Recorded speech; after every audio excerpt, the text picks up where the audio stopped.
In this module, we're going to practice some examples of what I consider to be easier stoichiometry. It's easier because I have a very clear limiting or excess reactant, or I'm only talking about one compound. I'm not talking about limiting reactants, excess reactants, or percent yield yet. So, how many molecules of CO2 can be absorbed by lithium hydroxide scrubbers if they contain 100 grams of lithium hydroxide? It tells me carbon dioxide reacts with lithium hydroxide to form lithium carbonate and water. Okay, so carbon dioxide, CO2, and I know that's a gas just from everyday life, reacts with 2 moles of lithium hydroxide. Doesn't give me a phase there. Um, I will tell you that it could be a solid, but it's probably aqueous phase to actually react. And this forms lithium carbonate. Let me back up. So lithium, again, lithium is in group 1. It's an alkali metal. All alkali metals, when they form ions, specifically cations, when cation is positively charged species, they always form a +1 charge. And hydroxide is one of your polyatomics you have to know, OH minus. And that's how I know it's LiOH. Forming lithium carbonate. So again, lithium, alkali metal, group 1, always a +1 charge. Carbonate is one of my polyatomics, CO3 2 minus. So based on this ratio here, I know I need 2 lithium ions for every 1 carbonate ion. And then water. Check to make sure this is balanced. I have 1 carbon on each side. I have 3 oxygens. Let's see, 1, 2, 3, 4 oxygens. I have 2 here, and then the 4 oxygens here, 3 and 4 oxygens here. 2 lithium, 2 lithium, 2 hydrogen, 2 hydrogen. So my reaction is balanced. I want to know number of CO2 molecules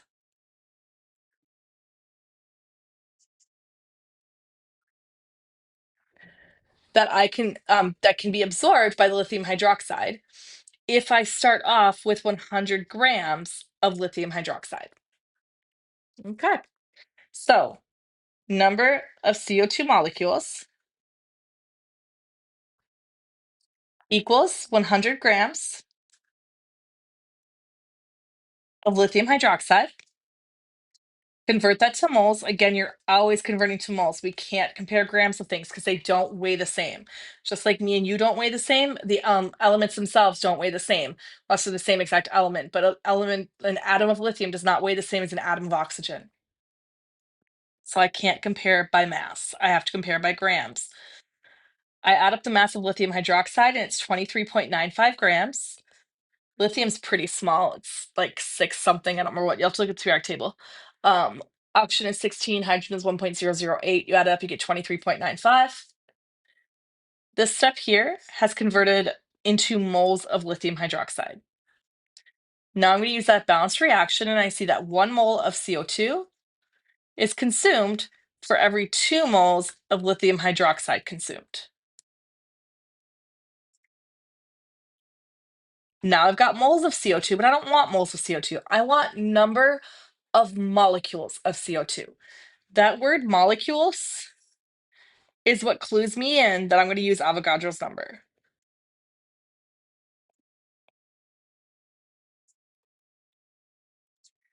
So I know that I have 6.022, 10 to the 23rd CO2 molecules for every 1 mole of CO2 molecules.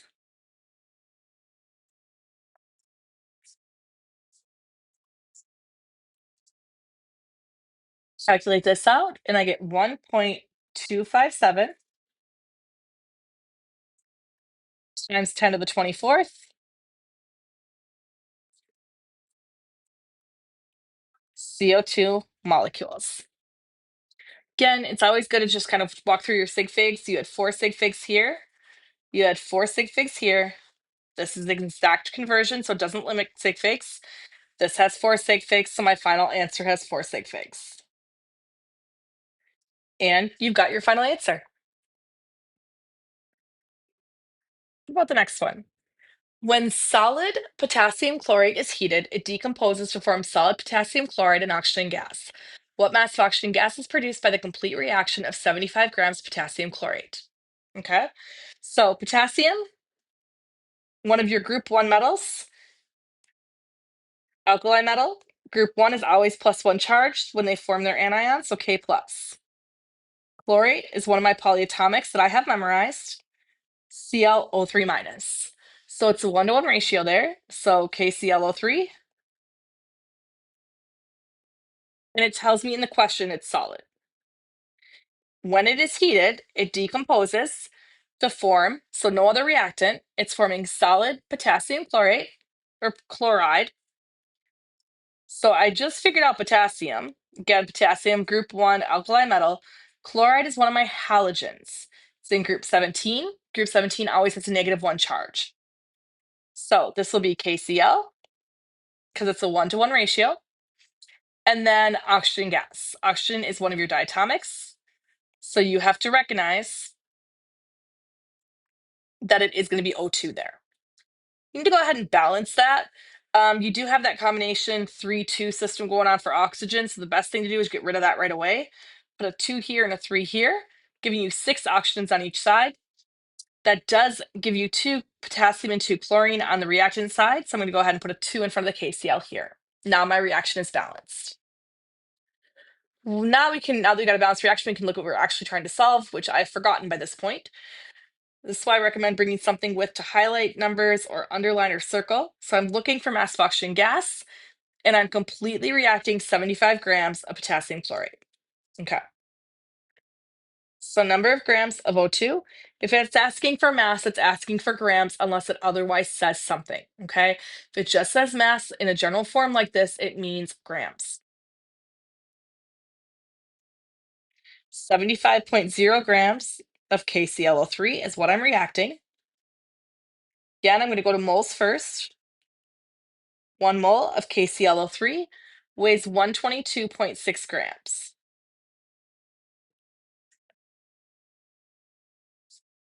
That's adding it up from the table. Potassium is 39.1 grams. Chlorine is 35.45. 3 oxygens at 16 grams per mole each. Now I'm into moles of KClO3, but I don't want moles of KClO3. I want grams of oxygen.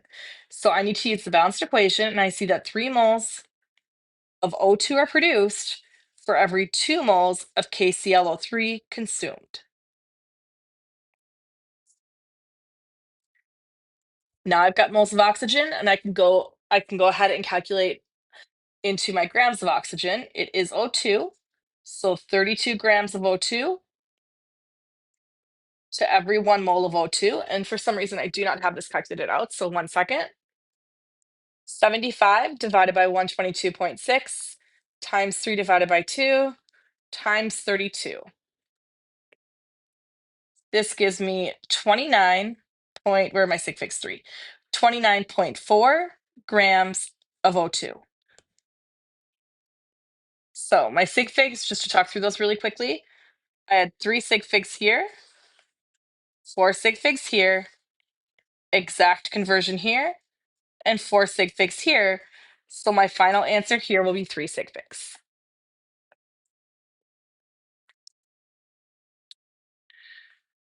What's our next example?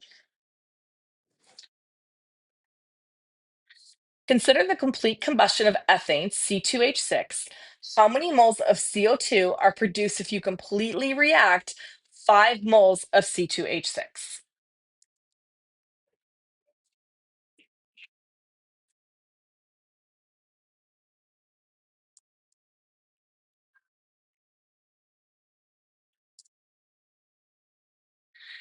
Let's see. First thing I need is a balanced reaction. So ethane is C2H6.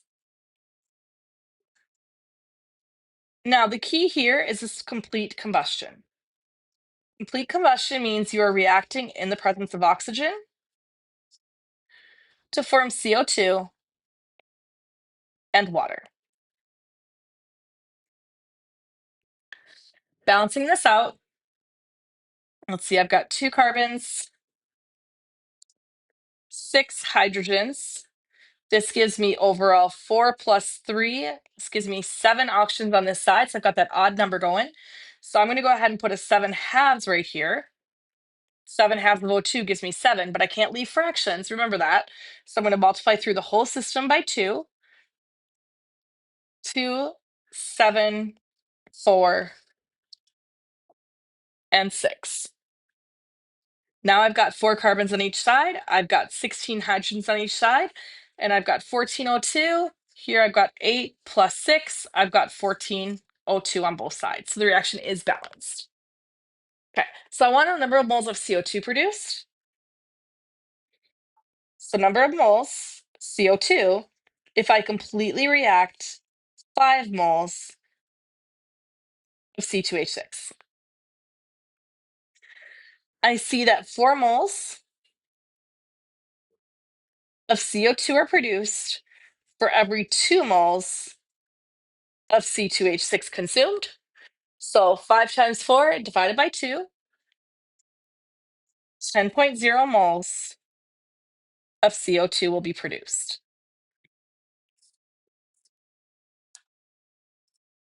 The 5.00 had 3 sig figs, and the conversion is exact, so it doesn't limit what I'm trying to do.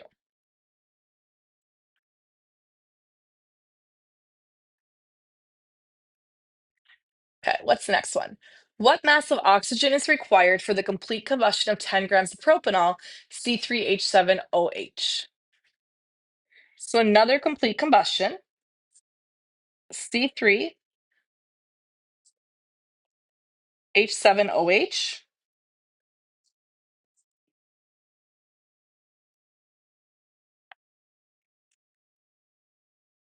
reacts with O2 to form CO2 and water. Let's see, I've got 3 carbons here, so I'm going to go put 3 here. I've got 7 plus 1. Don't forget that hydrogen hanging out at the end. If you have to rewrite that, that's fine. Rewrite it as C3H8O. That'd be totally fine. Don't forget that hydrogen. I have 8 hydrogen, so I'm going to put a 4 here. Now this gives me 6 plus 4, 10 oxygens. But I have 1 oxygen hanging out right here. That's going to cause things to be difficult. The only way to get rid of that 1 oxygen right there is to double this thing, or it's going to make this a nightmare for me to balance. So I'm going to go ahead and just double that and undo everything I just did. Okay, now I have 6 carbons, so I'm going to put a 6 in front of the CO2. 4 times 7 is 14, so I'm going to put 7 in front of the H2O here. Oh, wait, I forgot that hydrogen. C3H8O. If I put a 2 in front, that's actually 16 hydrogens, so I'm going to put an 8 in front of here. Do not forget that hydrogen. That's why I recommend rewriting it like this, because otherwise it's likely to forget it. 8 hydrogens on each side. Okay, so now I have 2 plus 2 for my oxygens. I'm not going to touch this oxygen if I don't have to. I want to try to just balance this one now. Over here, I have 6 times 2. I have 12 oxygens plus 8, giving me overall 20 oxygens. But I have 2 here. If I put a 9 here, that gives me 2 plus 18, 20 oxygens on each side. So the reaction is now balanced. 2 moles of propanol react with 9 moles of O2 gas to form 6 moles of CO2 and 8 moles of water. Again, mass means grams, so what is the grams of O2 that's going to be required to completely combust 10 grams of the propanol?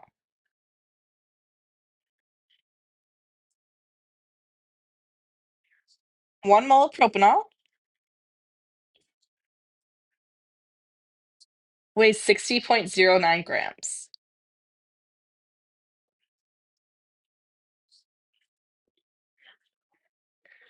Again, that's just adding up the 3 carbons, the 8 hydrogens, and the 1 oxygen from the periodic table.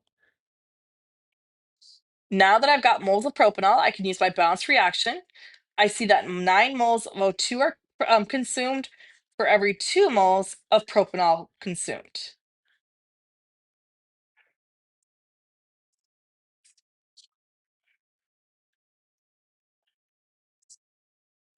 Now I've got moles of oxygen, so I'm going to go ahead and multiply that by grams of oxygen.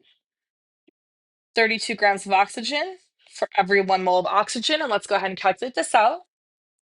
10 divided by 60.09 times 9 divided by 2 times 16.